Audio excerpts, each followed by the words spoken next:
I said this. Oh, this is so good. I love this. You know, Clarence Sexton canceled me for the Sunday night service.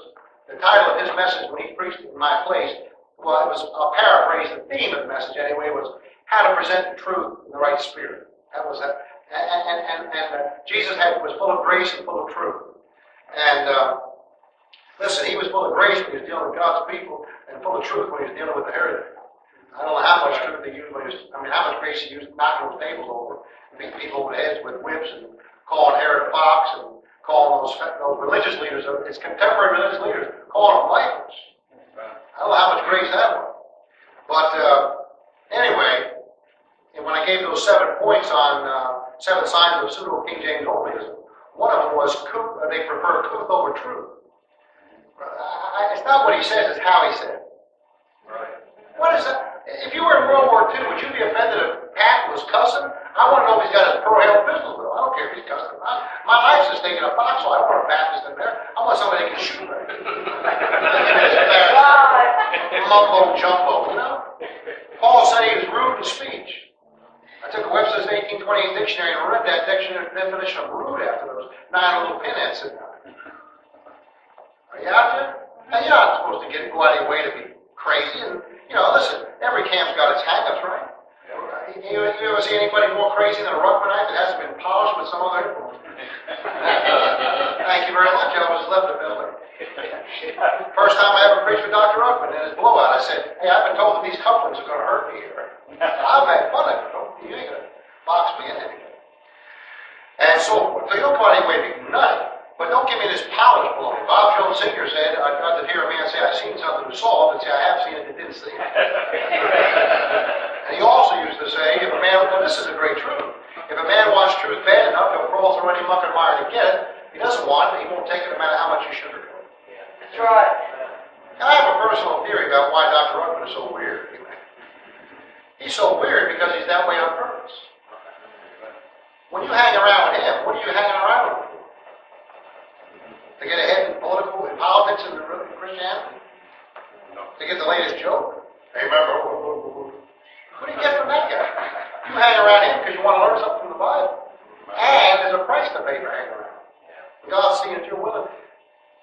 Now, I don't think you husbands ought to be beating your wives, not that he beat his wife, you know what I mean? But I've said it many times. I said, I've learned more Bible from Peter Ruckman than any 10 people put together. I wouldn't go to him for marriage counseling.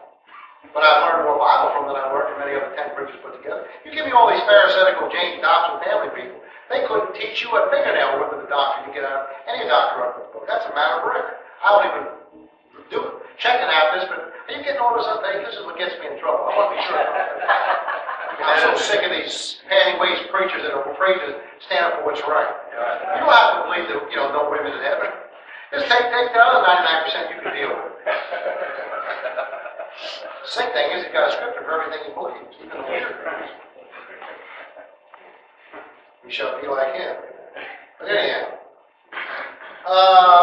what was I saying? Oh, one time I said when I was preaching down there, it was so funny. I said, if the rapture took place, now I'll show you exactly how I believe it, right? I said, if the rapture took place tomorrow, we got up into heaven. And we were up in heaven, we found the judgment seat was going to be like in a week. I'd hang out with Ruckman in public. I promise you in Jesus' name. I know where this thing's headed. Mama mia. And listen, that new book came out. It took me 6 years to write that book. And when it came out, they showed up on a late Wednesday evening. Couldn't even get to church. The truck was at my house. We rolled all these books. And at the terminal, I was bringing them out of the terminal. I forget how to work. Bottom line, don't miss it. Late Wednesday night, I took the first book out of the first box. Spent 6 years and 3 months writing. Opened it up. My wife and I had our eyes closed, sitting on the couch, pulled it out of the box, put it down, and looked at it for the first time. That was about 10 o'clock Wednesday night. 4 a.m. Thursday morning, I got into my car with that book and drove straight to Pensacola, Florida. Half the trip was in it. Worst downpour, torrential rains we were having. I don't know how you, when I was here, you couldn't remember maybe. But back here in March, it was raining like crazy in the southeast. And I changed clothes in my car. I didn't want to get out of the car and go to the gas station. It was just absolute drenching downpour. And I drove into Dr. Ruckman's driveway about 12:30. my appointment, and went to his living room and handed him that first book. And I said, Dr. Hiles gave me the platform for a ministry as a teacher in school. I said, you gave me my ministry. Okay. Did I hear lips anybody? Go for it. I just know what I learned and how I learned it. And I'm willing to give credit where credit is due. There's no original designer models. You know, we're all product of our influences. So anyhow, I said all that. I got off on that tangent because all this got to be nice all the time stuff. Well, it's not what he says, it's how he says it. All this baloney. Now let me read you a quote here. I read this to the nine pinhead there, Crown. I'll read it to you. This was written by a man named Thornwell. And you want to hear something worth listening to? About all this being nice stuff? Listen to this phrase. Listen to this statement.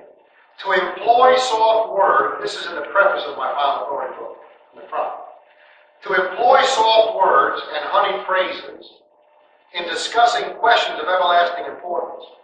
To deal with errors that strike at the foundations of all human hope, as if they were harmless and venial mistakes. To bless where God disapproves, and to make apologies where he calls us to stand up like men and assert, though it may be the aptest method of securing popular applause in a sophistical age, is cruelty to man and treachery to heaven. Those who on such subjects attach more importance to the rules of courtesy than they do to the measures of truth do not defend the citadel, but betray it into the hands of its enemies. Love for Christ and for the souls for whom he died will be the exact measure of our zeal in exposing the dangers by which men's souls are ensnared. End of quote. Now, I thought of all of this stuff because of a guy by the name of Polycarp. Now, Polycarp was burned at the stake in Smyrna. You have the church, letter to the church of Smyrna in Revelation. He was burned alive as a Christian in the Roman Empire. And he ran into this bum, Marcion the heretic, one day on the street before Polycarp was arrested. Now put your seatbelt on. Remember Agag come up to Samuel? Art thou help my brother, remember? See? Remember? Samuel said, sure, come here. Pulled out a sword and cut him in half. Remember that? Now, that's the same setup here. I want you to see how much class and honey Polycarp had. Like I quoted Whitfield last night when he came to Boston to preach, and one of the Sissy Bridges ministers met him and said, I'm sorry to see you here, George. He said, so is the devil. And he preached right after that. Now, here's another uncouth minister of the gospel that the Lord just, I don't know why, forgot all the rules of who he's not supposed to use. He just chose to use Polycarp in the same way. This is something Eusebius wrote in the 4th century. And the same Polycarp, once coming and meeting Marcion, who said, acknowledge us. Marcion saying to Polycarp, acknowledge us. He replied, I acknowledge the firstborn of Satan. So that's just the way your ancestors were. That's how they were. But they weren't messing around. You got to get to a nice cultured age when all you're trying to do is draw as many of the local people into the building as you can build and stick. No, I'm not going to get into that stupid rabbit trail anymore. Okay. Is everybody okay? I just want to give you a few little tidbits there.